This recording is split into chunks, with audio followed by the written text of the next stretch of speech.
they could look to deal some damage here to G2. Ezreal Rakan taking out a little bit of that early game crash craziness from Ezreal. No Japone Rakan initiations. Kalista Alistar being taken out to take the cow away from Mithy.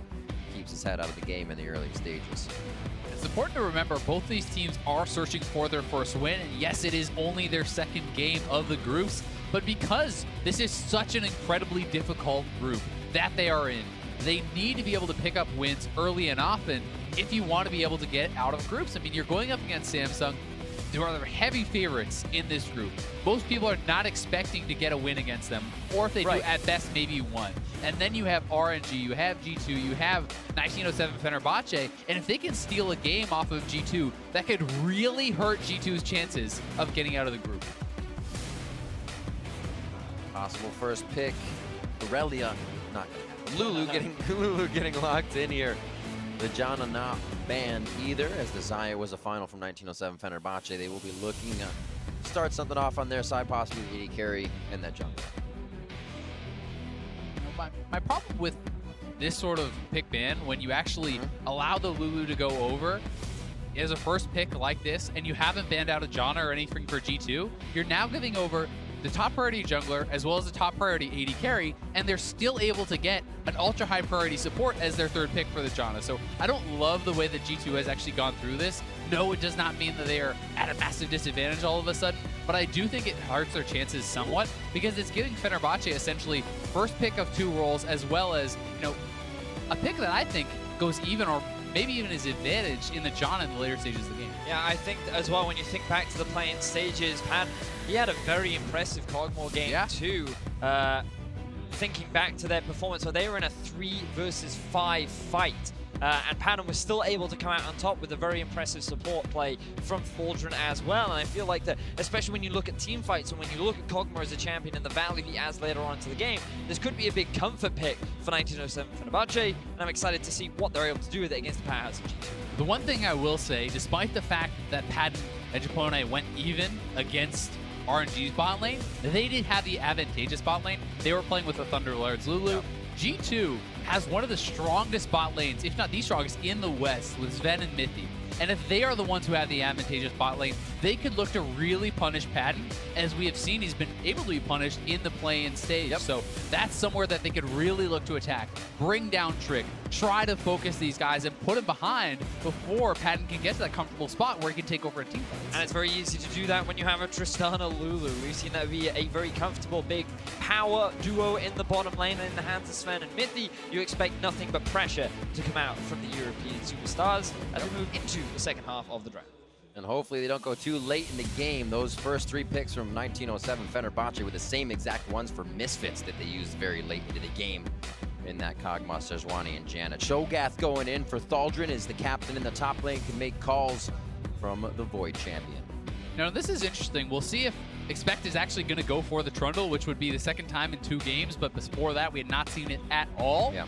Because to me it looks like 1907 Fenerbahçe is trying to push them towards a Maokai. When you have the Cho'Gath picked up, when you look at the bans targeted at the top lane, they don't seem to be worried about that. Maokai very much, so we'll see if Expect actually wants to go for something a little bit more lane dominant, which I would think would be a very good idea. We saw how effective it was just last game for Alphari. This would give them advantages in both top and bot lane. So unless Frozen could really get an advantage in the mid lane, things are starting to look pretty good for G2. You could look at something like a Cassio for Frozen, a champion that in the past was very well known for going pretty even up against the Ryze, and I think that it's also a big comfort pick for him in the middle lane as well. But I feel like that you heard Max Law talking about how at breakfast they all sit together, they all talk about the performance that they've been having through Worlds. I also think they've all been talking about Trundle. They're like, hey, what's really good against tanks? Like, hey, what about that dude we've actually been playing in Europe? Like, oh yeah, he is good. And then now they're all bringing it out. Now we get to see and evaluate how what Expect can do in this similar matchup, and if 1907 Fenerbahçe can shut him down. I mean, I think when you draft dominant lanes on top and bot, and you have the more prominent early game jungler in the Gragas, these are some things that G2 can really take comfort in, especially when you look at the second phase of bans here for 1907 Fenerbahçe. They're focusing Expect, and they're still ending up with a somewhat disadvantageous lane. The big thing for them, though, is going to be all about the later game team fights. If you look at Cassio, if you look at Kog'Maw, supported by this Janna, as well as an incredibly strong frontline of Sejuani and Cho'Gath, that is somewhere where they could really dominate if they're able to get going. But G2 don't want to give them a chance to. This is also an extremely potent Baron-taking team. Kog'Maw, Cassio, on top of a Cho'Gath as well. One small mistake from G2 could result in a very swift objective being taken down, so they're going to have to maintain good vision control around the top side of the map as they look to try and set themselves up for a strong Trundle and a strong Ryze later into the game. G2 eSports of the European LCS, 1907 Fenerbahçe eSport of the TCL, both looking for a win here in Group C. Fenerbahçe goes on to face Samsung Galaxy. G2 to RNG. Like we said, it's going to be hard out of this matchup to see who's going to be 1 and 2, but this win right here will help that cause. Certainly will, and as we're getting onto the Rift already, my eyes are kind of drawn to the bot lane, as Zven's going to be starting with a Cull.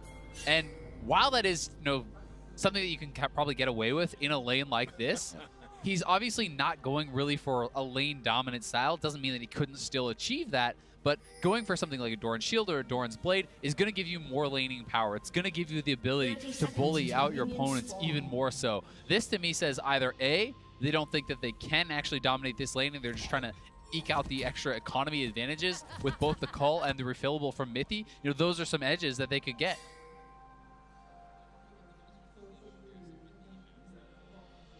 Slow movement towards the bot side, but more spread out than usual here just for the line of scrimmage. Nobody really expects too much to happen.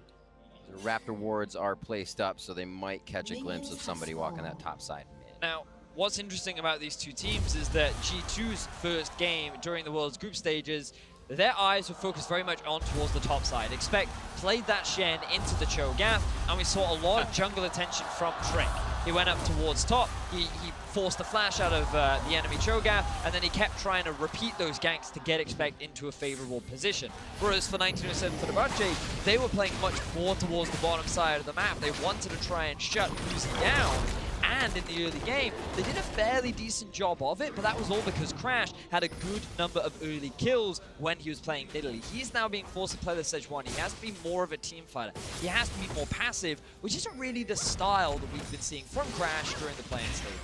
I do agree you're not as aggressive and explosive as something like Italy, but you certainly can pull the trigger on these team fights. When you hit level 6, you have the ability to set up these initiations, and as we have seen, the masteries popped up. It is going to be the win speakers from Mithy, so I think that this makes sense with what they are showing me from their itemization. This is something I've talked about in the past, but you're going with all these kind of more greedy defensive style setups as far as itemization, with the coin instead of a spell thieves, with a refillable instead of 3 potions, with a Cull instead of a Doran's Blade. So when you go with the win speakers along with that, you're saying, hey, we want to play defensive, we want to play scaling, and we're looking for our advantages later on.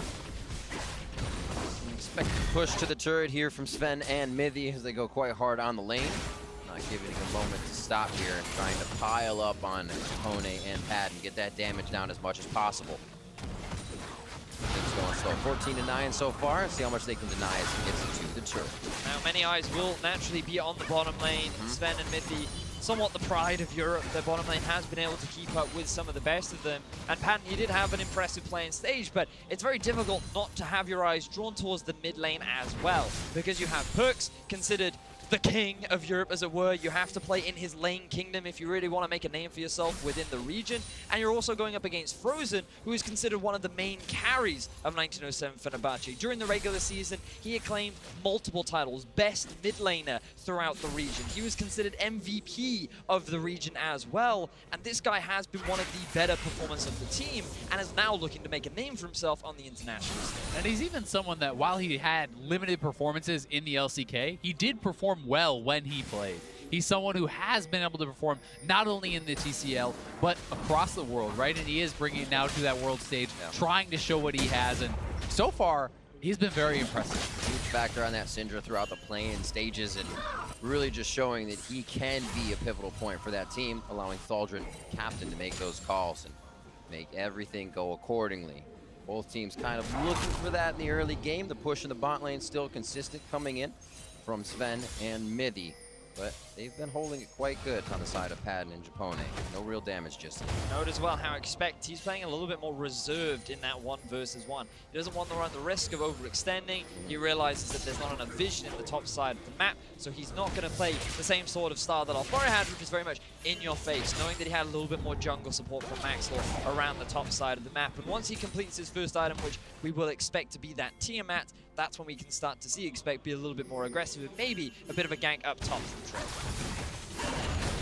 And you can tell that a lot of the G2 game plan is about that top lane, just based on the way that the bottom lane is not trying to push their advantage. They're trying to play passively. It's going to be about expecting a side lane, because normally you would say if you have an exceptionally strong laning duo, you want to try to exploit that, right? You want to try to bully these guys, because the downside of this is that Padden and Japone are going to get to sit back, and they have pretty greedy starts here too. This is a Relic Shield start for Padden. They're going to be getting a lot of gold out of that, and if they can farm even or better against G2, that is going to be really nice for them and getting them towards the later stages of the game, getting them to that team fight stage where they've shown that they can be very strong.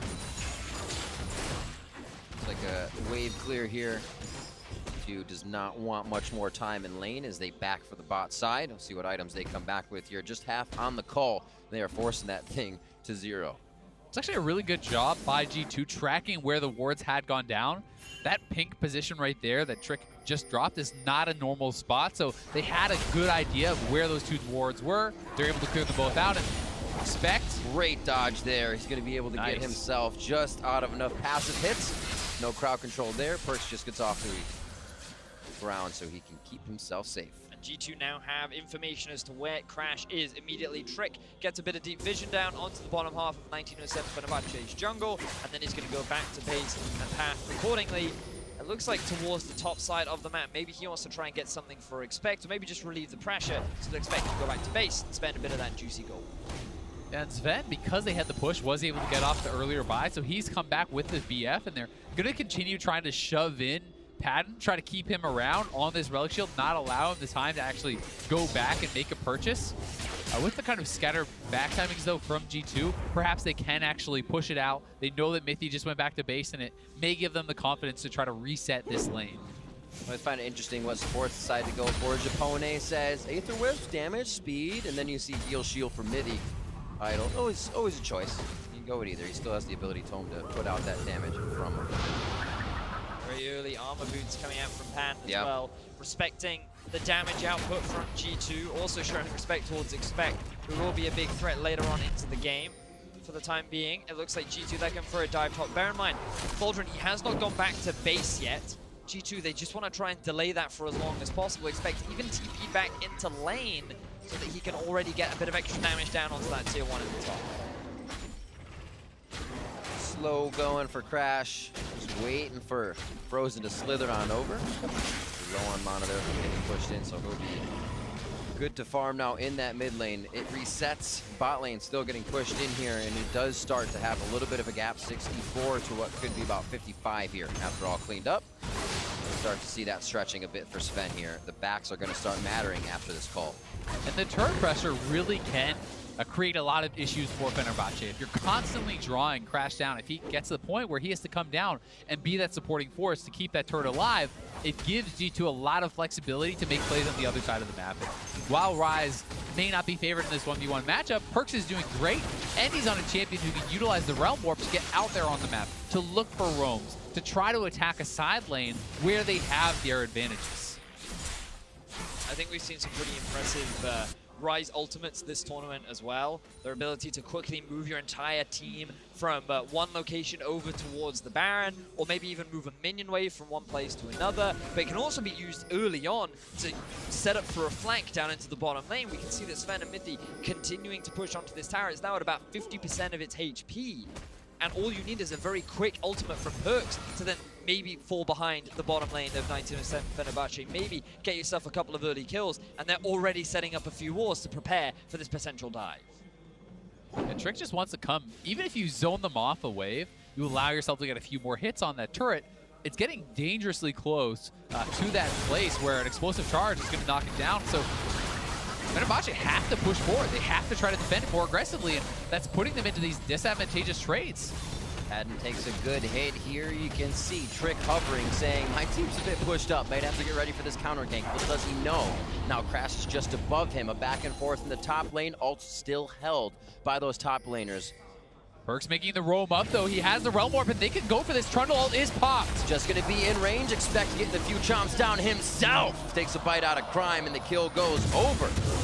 You expect in that top side, Trick and Crash meet each other in the jungle. Looks like Trick's gonna waltz out of this one, knowing the other side of the map has the advantage. This is actually so big too, because Thaldrin is without his TP, so this gives so much free time for Expect. He can either bounce the wave and reset it for himself, or he can just get a tremendous amount of turret damage down with that frozen domain, as well as the chomp resetting on that turret, and he may actually be able to knock down the first turret with some time up in the top lane. And this is exactly what we wanted to see from G2, utilizing that Ryze ultimate to make plays across the map. It's already going to set up Expect to be this massive side lane threat, going towards the curl, taking down that first tower. 2,000 gold lead in favor of G2. Yeah, and when you take a look at where that gold is, it's almost all in Expect, which is very disgusting. I mean, the fact that he has a call here as well, by the time he cashes out, he got solo first turret gold in an advantageous matchup. He's building for the 1v1. He has a call. This is going to be so hard for Thaldrin. And now you're looking at G2 to set their eyes on this bottom tier 2. All they needed to set up a bit of defensive vision to make sure that Zven and Mithy are not interrupted, because their eyes are dead set on taking down that tower and opening up the map even more. And look at what Expect gets to come back to, probably down to about 30 on his call after he gets to soak up all these waves. Thaldrin couldn't reach it to the turret. Like we said, no teleport back. That was a long walk for him. We'll see this all over again as PerkZ started that roam quite early. So the key thing you need to keep your eyes on is the Thaldrin Q. He's going to try and time his knockup to land just as PerkZ arrives just a little bit too early, which means the PerkZ does not get CC'd and is able to land the CC chain. Thaldrin doesn't even bother flanking. It's so tough. How often do you get to try that, right? It's like, I have Zhonya's down now. Realm work into skills. Still working on that one. Even the pro is having trouble. Now Crash is moving bot to try and alleviate some of this pressure, but he's immediately moving towards the top side because he knows that Zven and Mithy, they recognize this and they're just going to back off. 5-1-4. That's a 5,140 to 3,600. That's where that gold was, as you said, Azael. If you look at 20K to 17.8, just about 18. This guy is controlling the game. Money bags for Expect on this Trundle. Yeah, I mean, Expect is like 1,700 gold ahead, and he's closing in on actually cashing out on that call. So this is going to be such a point of contention for 1907 Fenerbahçe. Even if they have a great team fight, even if they could get a 5v5, they would always win it. Expect does not have to give that to you. He can create a tremendous amount of pressure in those side lanes. As long as he's able to draw multiple people to him and not die throughout the control of vision, you know, if they're able to actually combine Trick and him, and even utilizing PerkZ to get in that jungle and get the vision, he's going to be able to stay safe, and he's going to be able to be such a pressure point for the G2 team. And the thing is, for 1907 Fenerbahçe, they're relying on the late game insurance of their composition. And while a team like Misfits may take the game slow and progressive, G2 are a little bit faster when they've gotten themselves a lead. They're much more rapid to push this lead and keep the aggression up, especially when you're on a roaming mid laner like Ryze for PerkZ. This guy knows very well what to do with this lead, and I would not be surprised to see him flounder it as the game progresses. So far, having a field day in the top lane. Wards are working out. So for the time being, we'll be able to continue to push that advantage. All the wards for 1907 Fenerbahçe on the bottom side of the map, which means hardly any wards are being cleared. That pink one's been alive for quite some time. They should know that the vision is denied on that one, but don't have the right to walk in their own jungle just yet. So 1907 Fenerbahçe kind of sizing up how G2 is doing right now. Hope to see a fight from them with a bit of this forward vision. I think if you're sizing up how G2 is doing, it's pretty damn well. This game is going really all in their favor. You have multiple calls on their team. They've gone for more of these kind of greedy builds. They have pressure on bot side. They have pressure on top side. They're already a few thousand gold ahead, and they're very, very close to knocking down that bottom lane turret. So next time they actually get it up to that turret, if Trick wants to go down there or PerkZ wants to make a roam down there, they can put on the pressure, knock that down, and then even look to start threatening something like a dragon, grab an additional objective there to really just extend their lead. Teleports up for top laners. Ultimate down for Thaldrin as he's starting to chomp down on a few minions. Has to figure out which ones are going to make him bigger, which ones he's going to need for the fight. kind of pushing Expect out, but this is back and forth. Expect is pretty much playing a game of yo-yo here. He gets to go in and back out whenever he wants, having control of that lane, making it very hard for Thaldrin. There was an opportunity there for G2 to play towards that red buff. Giving that objective over to Expect would have made that lane even more of a terror for Thaldrin, but instead they decide to back off because PerkZ wanted to spend his gold. No, he has decided to pick up the Abyssal Mask. A little bit of a variation from what we have been seeing, because a lot of the Ryzes at this tournament have focused on the Rod of Ages. Yeah. But I have heard that, according to the math, the mask is a lot more optimal. Yeah, I mean, you're only losing a couple % in damage, essentially. You're buffing up your teammates' damage, but also, I mean, I feel like a broken record in these games today because I'm talking about all the magic damage coming out from these teams, but it's even more extreme in this game, where Kog'Maw deals a lot of magic damage too.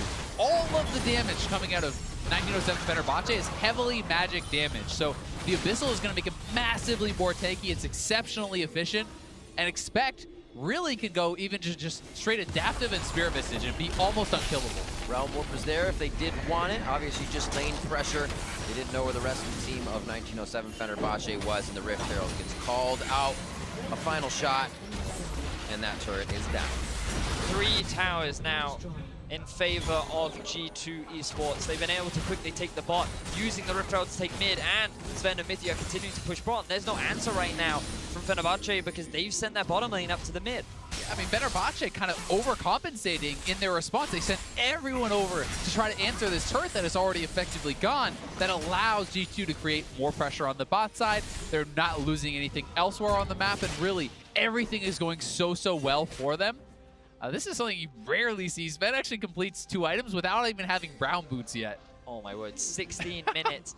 Infinity Edge, Static Shiv. That's the 2 item, but if he can get in range, it's gonna hurt. That's the Cole, man. He's just like, I don't need to look good in my boots. I got swords for days. He's got whimsy boots. He just has to stay near That's Mithy. True, yeah. Also buffered rocket jump, pretty good. Looks like they're going to be able to pick up this Drake. Nice and easy. G2 gets a little bit more speed behind them with a Cloud Drake. Locked down here at 16.5 in. Everything in their favor. They have not lost a turret. They have not died, and they are controlling the lanes quite nice. I mean, Expect is 2,000 gold ahead of Thaldrin right now. He's such a strong point in this game that, honestly, I don't even think he would lose a 1v2, or at least he can disengage a 1v2 if it's Crash and Thaldrin. They don't really have enough damage to take him down. I mean, you can simply ult the Cho'Gath and try to disengage with your pillar. At this point, it's really hard to see what 1907 Fenerbahçe can do other than forcing on the rest of the team. They have to find a pick on someone like PerkZ or Zven, and a lot of that just means, well, Crash, you better engage, because he's the only one who can. The thing is, though, is that Fenerbahçe are now being split apart onto all 3 lanes, because remember, PerkZ, he doesn't have the TP, he has decided to go for the cleanse, but now that he's level 13, his ultimate has that extra bit of range, and he can move very freely between both bot and top and mid, and he just has that additional bit of freedom to just help G2 apply map pressure all across the board. So things are going to get even harder if 1907 Fenerbahçe don't even have the option of just grouping up and forcing a fight. And they got coupons left and right.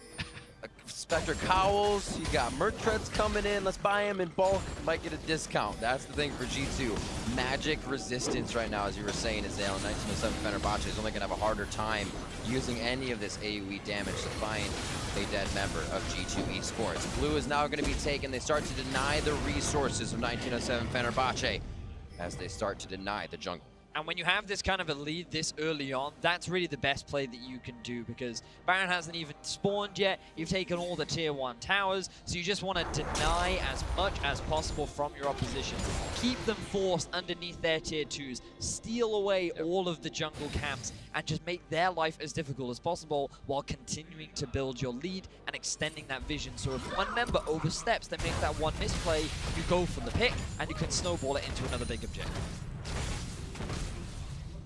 See if they try to use these level 11s as well, clicking in through Zven and Mithy. Still have a little time before that happens, as well as Crash and Trick. Trick just actually hitting that second ultimate level, so they may be able to flex the power a little bit around the map. Backing for now gives 1907 Fenerbahçe time to set up that vision, get their pink wards down that they can protect, and possibly stave off this pressure in the side lanes as G2 runs down the mid. I mean, it really does just feel like exact repeat almost of the last game, right? G2 does not have to play this game quickly because the onus is all on Fenerbahçe. Eventually, Expect is going to bleed you out. He's going to take your turrets. He's going to be split pushing. He will get those advantages. It's just a matter of time. So it's 1907 Fenerbahçe who really have to be able to get things done. This could be that big play. As close as they get to the base, they could easily round warp right back to Baron and make this an even bigger play. Almost a kill on Japone. They get a good shield onto him. Monsoon is also used. So flashes and ultimates to get themselves out alive of their own jungle. This vision also depleted. That was just placed by 1907 Fenerbahçe. Trick probably didn't need to flash for that play. He's not going to have it available now if they want to try and make another engage happen later, but they get what they came for, which is the red buff. Fenerbahçe are struggling in their own half of the map, and this is what we were just talking about. Ideally, if you're G2, you want to just be stealing away the camps, getting that deep vision down, and Fenerbahçe are just trying to do their best to hold on to their vision line, make sure that G2 aren't stealing everything away, but they're just too far behind to really contest. And if we could swap over to 1907 Fenerbahçe's vision here for a second, they have no forward vision whatsoever, right? This is a very dark and scary map for them. Nothing across the midway point. Just now they get one ward in the river. It's almost entirely G2's map, which is very, very concerning when you're getting to this point in the game where G2 could knock down a Baron, or they can even control the vision and then utilize the Ryze ultimate to go straight to that Baron. Completely side note, just a little bit thing to notice as well. If you look across the farm for G2, 228, 228, 219, all above 10 CS per minute throughout this game. That just goes to show how much control G2 have had during the laning phase. And part of the reason why 1907 Fenerbahçe were considered the underdogs, we thought that maybe they could try something a little bit innovative, go towards that Crash style of playing an early game, interesting jungler that can be difficult to predict like the Nidalee, but he decided to go for standard. And if you play standard against G2, well, you're playing into their wheelhouse. G2 as well. The freedom to move around. You see Zven by himself kind of roaming in the jungle. Good distance from Trick. They have so much control, as we were talking about. They also have the ability to make mistakes if they even get into a troublesome situation. 1907 Fenerbahçe has quite a bit to work back from, and G2 knows that. Poking and prodding here to find where they find the next opening, because Fenerbahçe is playing quite scared at the moment, so G2 isn't finding those engages. While there is still time, for 1907 Fenerbahçe, I'm always considering that late game, you know, the true full power of the team fight. Kog'Maw, we saw from Misfits, can do a lot of damage, especially to a relatively squishy Trundle, unless he obviously steals away all your stats, which is always a little bit annoying. But you also have the Cassio, and the thing that we haven't talked much about is Frozen. Level 14 has been keeping up very well with PerkZ, already completed 2 of his 3 core items of the Rod of Ages and the Morellonomicon. This Cassio is still a big damage-dealing threat that G2 have to respect.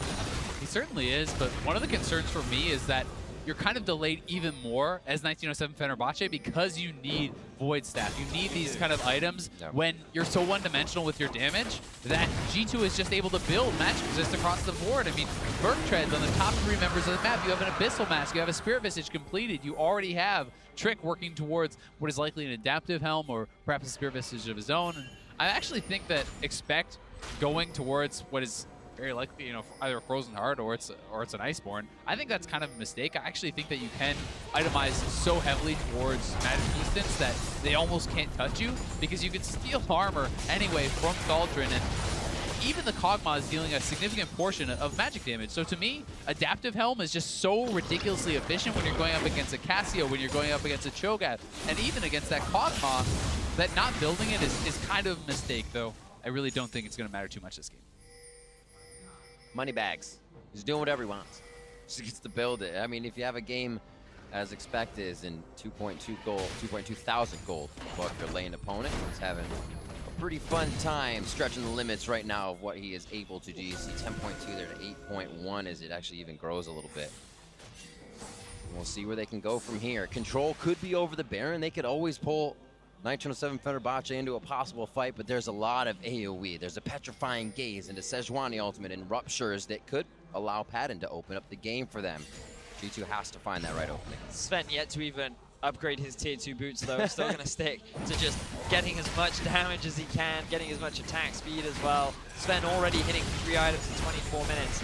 And that's just scary, man. I feel like Tristana should not be this strong at this point in the game, but it's all come down to the pressure that they had in the early game. And that's what happens when your opponents are not actually contesting anything, Yeah, right? you're right. You're having across the map 3 lanes that are just allowed to free farm, and you're allowing elite players from G2 to actually do that. And when you allow them to free farm, when you allow them to go for things like a cull in the top lane, as well as on the bot lane marksman, and then just be not pressured whatsoever, they're going to be above that 10 CS per minute mark. They're going to be taking down your turrets. They're going to be cashing out on that call and getting so many gold advantages. Cashing in on that tier as well, around 680 for PerkZ, 580 for Frozen. Is expect stealing Thaldrin's everything with Subjugate. That's just one walks way to away. siege a tower, right? Like, that's insane. What, you guys saw a tower there? Yeah, it wasn't. Expect was basically acting as the minion right there, stealing all the stats away from Thaldrin, soaking up all the shots. Could this be the engage? There's the hit. They don't have much for Zven to get out alive other than a shield. He's forced to flash. And it looks like they're not able to get the kill, which really relieves pressure. Zven still has rocket jump, and they can look at this one more time. I believe that is the first summoner spell that 1907 Fenerbahçe have been able to force from G2 this game. On the very least, they're now looking to try and make this A win The win is a win. But Take it away. 1 kill to 0. It's not been a very bloody game. G2 often don't find their wins through kills. They often prefer to play through the map, through the vision. And they're just slowly bleeding Fenerbahçe out. Yeah, and I mean, although Fenerbahçe is not losing a lot here, they're losing the jungle, and that's the biggest problem, right? If you're able to evenly hold the map and farm your jungle camps, farm the waves, then G2 playing slowly like this does not necessarily give them a big advantage. But the fact is, G2 is farming both sides of the jungle. They're getting the minions as well, which is slowly extending the gold. They're also the ones pressuring, getting the towers, and 1907 Fenerbahçe has not really been able to put any significant damage on a single tower across the map. They have not really been able to get anything done, so there's more and more pressure on them to look for a fight before they get to this point where it's just kind of out of their reach. But there's still the one hope. The one thing we always look at for 1907 Fenerbahçe. We scale in. It's the padden team fight. The legend. During the play-ins, he made a name for himself in those team fights. 3v5, remember? It was Padden, Japone, and Thaldrin that came together and were able to dismantle their opposition. But obviously playing against G2 is a bit of a different ballgame when it's team fighting, but still, that's the player you're looking at. That's the guy you're watching to potentially be that carry that can maybe keep the team alive. Absolutely, because in the early game, we sometimes think, are they going to play the crash game? That's what they had in their first game, and it was much closer. This time, it seemed like a reserved crash game, so it might have to come up to Padden. It has to come up to that scaling because the early game hasn't been there for 1907 Fenerbahçe. And we have to remember that Crash was this emergency sub for the team. And the jungler he's replacing was actually known for playing extremely passively. They wanted to play defensive. They wanted to play this playstyle, and that's what they're having Crash kind of slot in for. So he's trying to emulate that. And the question to me, when you have this sort of a team comp, though, is even though there is some powerful team fighting, you have to delay for so long, and it's not like an SKT-style disadvantage where you're like, oh, but they have the Rakan and G4, they have this powerful engage if they can just find it. There's not really much of that. Realm Warp again, right on to Crash, and it looks like that is going to happen. Japone very low. Monsoon goes down with both summoners, so that means they do not have much siege protection left.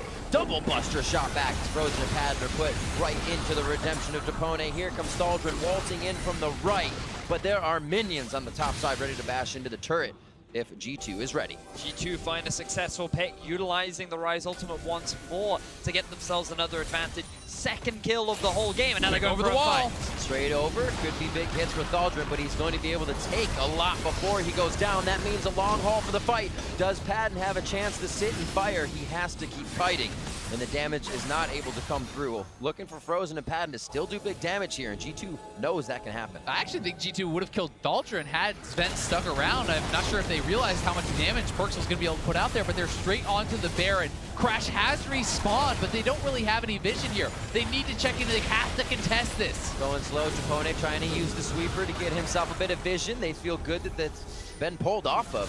Crash now able to enter into this fight, and he could come around that top side. Remember, one of the big strengths that 1907 Fenerbahçe's comp has is the Baron taking power.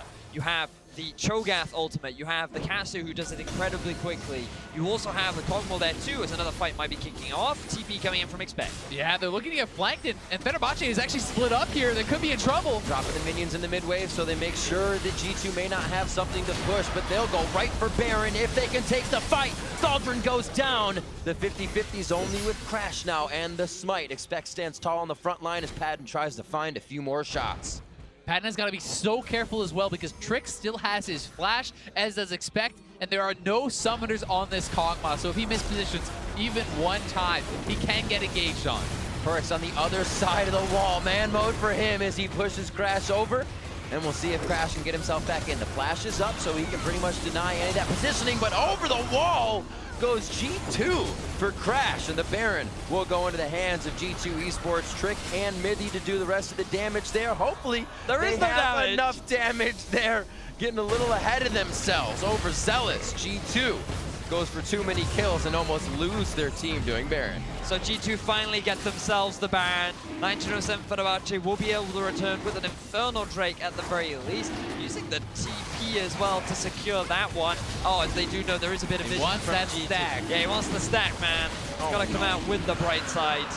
But G2, very clean Baron take. Still on track. Ooh, they were super close to the perfect game, but then they lost the Drake, Azael. But running through this TP's for, and once again, they'd already gotten the initial pick, and PerkZ doing a good job. Go over the wall, zone out Crash. They also have a big commitment to actually take him out, making sure that it can't be a 50-50. PerkZ does a really good job, I feel, of utilizing these ultimates to force the direction in which his opponents have to go and then actually cut them off the other way. So he throws the Ryze ultimate to the right side, knowing that the only way out is for Cassio to flash up. He then is already meeting him there. And now G2 with the Baron buff. They're looking for mid, but here comes the flank. Righteous Glory, eyes on Zven on the back line. Crash straight to him, expecting Trick now in the front. Zven turns around to start firing, and that is going to be a dead Crash. Trick pops up Thaldrin. Enough shots could be the end of him as PerkZ enters from the side with a flash. And now, without blinking, they continue the fight. Padden and Zven 1v1, blasted back with a buster shot. And a Cathy, it won't surprise anybody on this one. G2's in the base. Really good engage from Crash, but just too late into the game. G2 are far too strong, and they're going to go to a nearly perfect game against 1907 Fenerbahçe. Both teams coming in 0-1. There had to be a victor in the group, and G2 makes a bit of a statement for themselves here, climbing towards the top, looking for a 1-2 position here in Group C. They take down the final Nexus turret, and they will have the Nexus. 8-0, 32 minutes in. G2 take the victory over 1907 Fenerbahçe.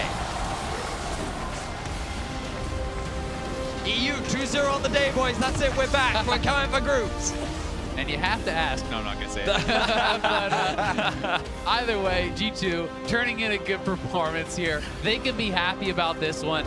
Back-to-back wins from Europe, playing around the Trundle, I think, very well in both games. And if you weren't thinking the Trundle was going to be a big part of the tournament after the Misfits game, I think you have to be really recognizing the power of this pick now, even if it's just something that's changing how people play in picks and bans. Because you can answer Trundle, but just not really with tanks. It's so hard in those 1v1s as someone like a Cho'Gath or a Maokai or even a Shen to fight this guy, but carries can actually answer him pretty well, so maybe you're starting to see things shift. And is this now one of those champions that raises in priority on the ban list? Absolutely. Is this something you want to try and take off the board? But then what do you leave open in result of that? You know, like the pick and ban is becoming more dynamic as teams find answers to some of these established metas that we now have. I mean, you're seeing a lot of Gnar out there as well, but you also don't want to Gnar against a Trundle in the first place. So it's going to be maybe the Lulu Janna, maybe you don't give one up, or maybe you start banning both to take the combo out of that. But this has also got to feel great for G2 eSports, right? Because they had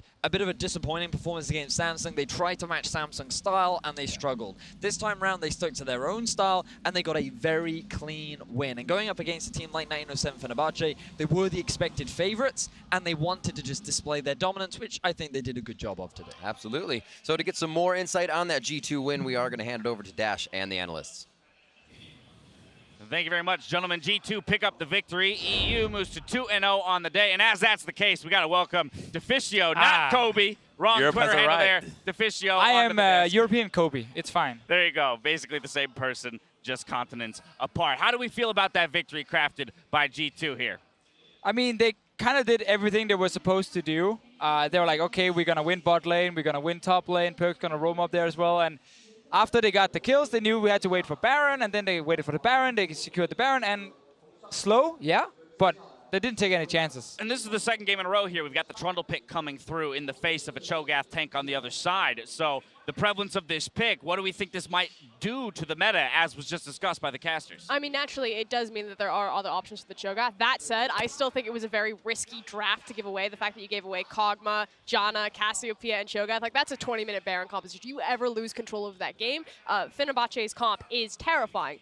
Fortunately for G2, they had control from pretty much minute one. They roamed early on the Ryze, they got the Trundle going, snowballed in his tower, Rift Herald, you already covered it. Sure, the comp is terrifying, but their playstyle was just sit back and wait. Let's see what G2 does, and if they don't do anything for 40 minutes, then they will win at that point. And it doesn't inspire a lot of confidence to see somebody have no proactivity in their game plan. Yeah, no, I really want to join in on that point, because if you are a Fenerbahçe, you go into this tournament and you should very quickly realize, like, in terms of individual talent, you're probably going to be the weakest team. You also have to look at, like, you know, understanding how to play the map.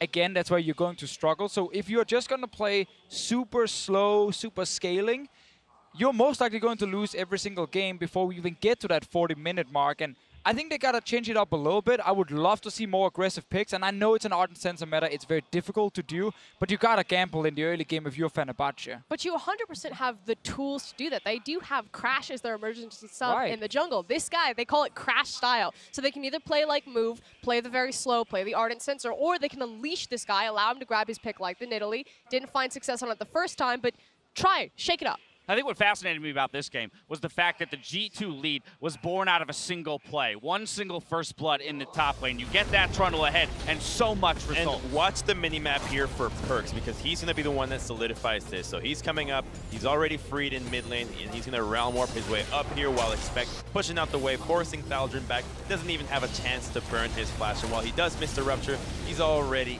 down for the count. And that's going to lead for a 10-minute first brick for this Trundle, and we're going to get to see the gold graph, and it was just all G2 from then on. Exponential from that point onward. You know, having control of the top lane, we saw the first brick go down very soon after that. Total control of the Rift Herald as a result, while the bot lane is winning that 2v2 on their own. Pretty soon you've got the entire outer ring of turrets down in the face of 1907 Fenerbahçe having nothing to their names.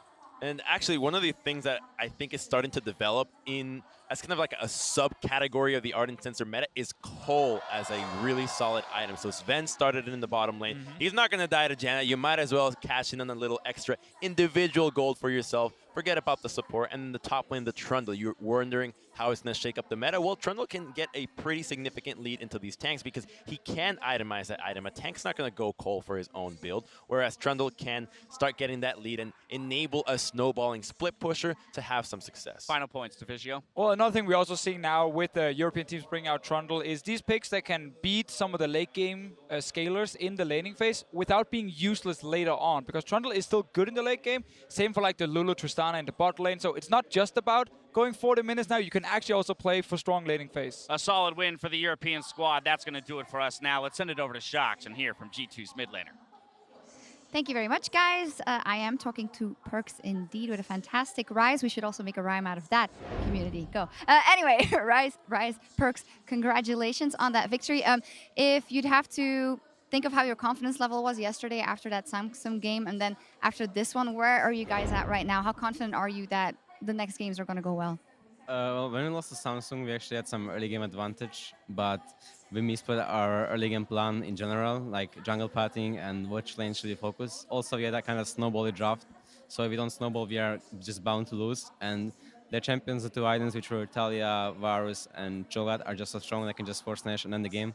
So there was really not much we can even do there. They had a stronger draft and a lot easier to play draft, and they just snowballed and rolled over us. I think our confidence was still fine. Like we weren't depressed or stressed or whatever. We were actually pretty calm and collective, and we figured out. Like I feel like every day we are figuring out meta more and more. We know exactly what champs we want to play and where, and the meta is soon like figured out, and our play is getting better too. So I think we have a pretty good chance.